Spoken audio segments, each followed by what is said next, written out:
The Department of World Languages and Cultures at Georgia State University presents Arabic 1001 Grammar. In this fifth part of the class, the final part of the class, we will talk about modifying simple sentences. In this lesson, we will talk about how to negate nominal sentences, and in this first section of the lesson, we will talk about the unusual verb Laysa, which means isn't. We'll begin with a simple example. I can say, هذا الشاب طالب. This is a sentence. We know this because hadha and ashab are both definite and talib is indefinite, so we know that this means this guy is a student. But what if we want to say he's not my boyfriend? Ashab laysa habibi is what we are going to say here. The verb laysa means isn't, so what we're saying here is the guy isn't my boyfriend. It's a pity too, he's handsome. In formal Arabic, we use this verb Laysa to mean is not, and it turns out we're going to have to conjugate it, but this is going to be useful later on. In most colloquial dialects, we have a word that simply means isn't for any gender or number. In Morocco, we would say ashab mashi habibi. In Egypt, we would say ashab mish habibi, and so on and so forth. But in formal Arabic, we use this verb Laysa to mean isn't, and that's what the topic of this lesson is. We can look at this young woman here and we could say هذه الفتاة طالبة. Again, this is a sentence. Both of the first two words are definite and the third word is indefinite, so this makes this a sentence. هذه الفتاة طالبة. This gal is a student. We can say الفتاة ليست أستاذتنا. The young woman isn't our professor. Notice that we've changed the form of Laysa. We've changed it from Laysa to Laysat. And this is how we conjugate the verb. Because she's a woman, we have to say Laysat when we're talking about her instead of Laysa. This will take a little getting used to. It's not terribly difficult, but it does require you to learn the conjugation pattern. Again, that's going to become useful later on. We can look at this fellow again and change it up. I can say Ana at-talib. I am the student. However, if I want to negate this, I'm going to say Ana lestu al-ustad. I am not the professor. Lestu means am not. Right now, the changes from Laysa to Laysat to lestu is probably very confusing for you. Again, don't worry about this. You'll pick up this pattern pretty quickly because we use it for all verbs. This set of lessons, in fact, this entire course, hasn't really touched on verbs. That's going to be the topic for Arabic 1002. However, this is just preparing you to learn to conjugate verbs. We can make it plural, and now we're going to say nahnu at-tulab. Tulab is the plural of talib, nahnu is the plural of ana, so nahnu at-tulab means we are the students. However, we are not the professors. Lesna al-asatidha. We aren't the professors. Notice that there's no nahnu here. This is quite common. The lesna, if you know your Arabic, is obviously the nahnu conjugation.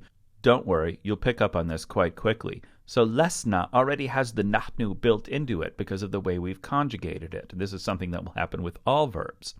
So lesna al-asatidha. We are not the professors.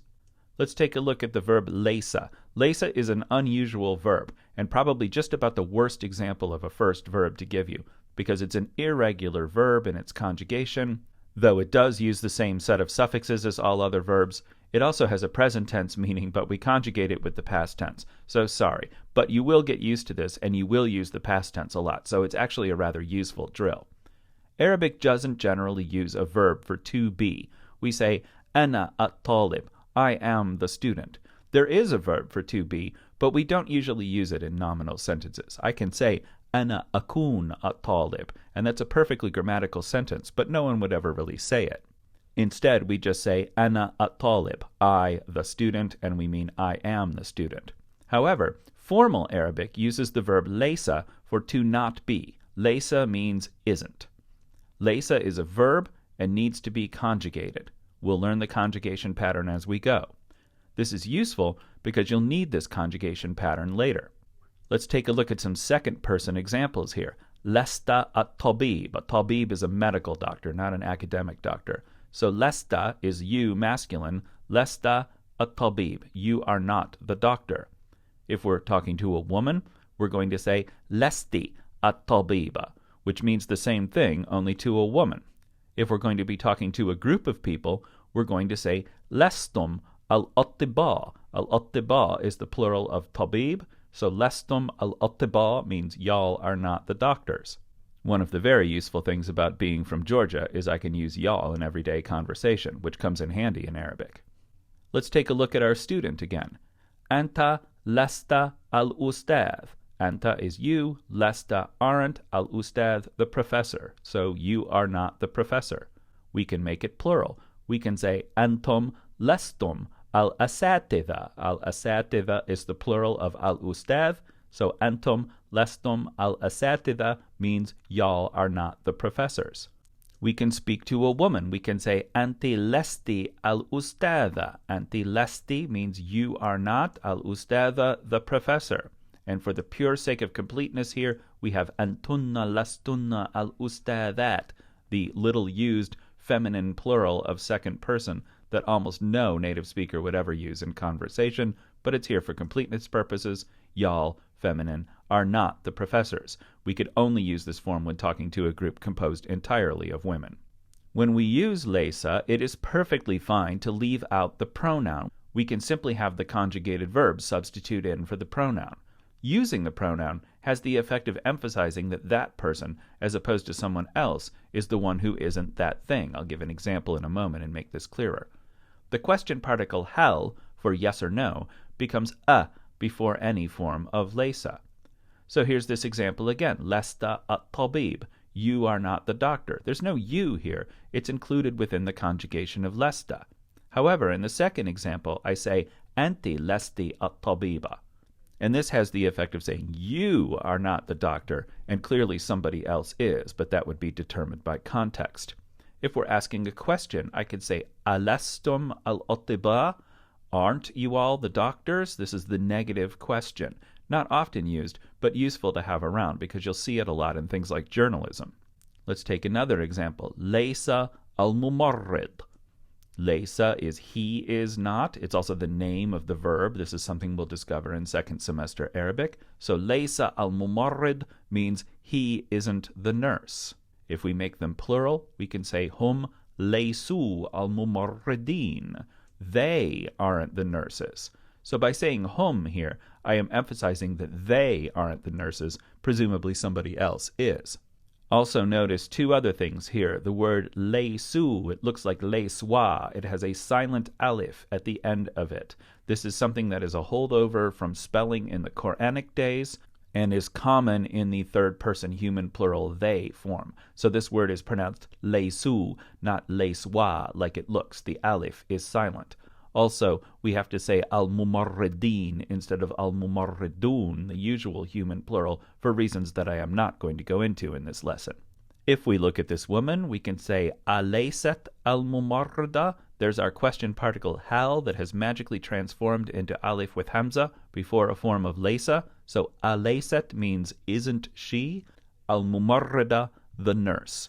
If we have a group of people, we have the relatively little used human female they plural, hunna lesna al-mumarridat. They aren't the nurses. Again, this emphasizes the they here.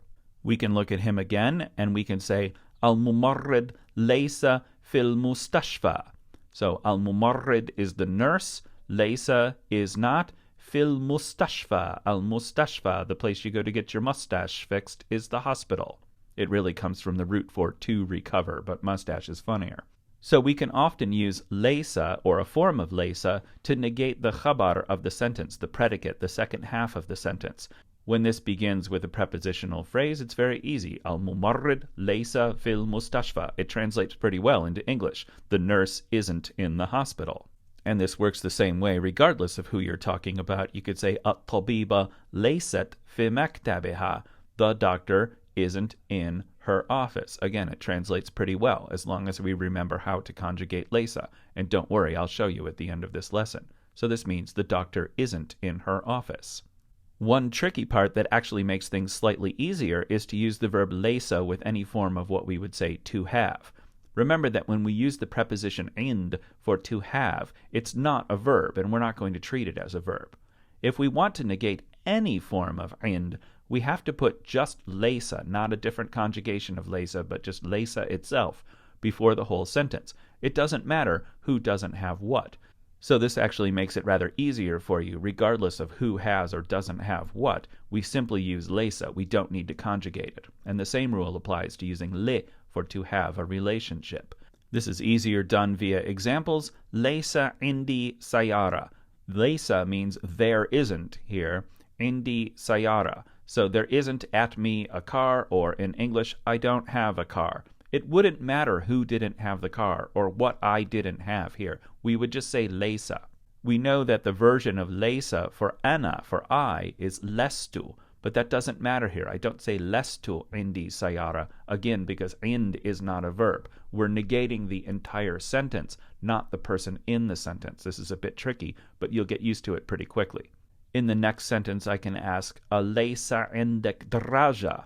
Yes, no is our particle here, where the a before Laysa is our version of hal for yes or no. So Alaysa means isn't there. Indek draja, at you a bike, or in English, don't you have a bike?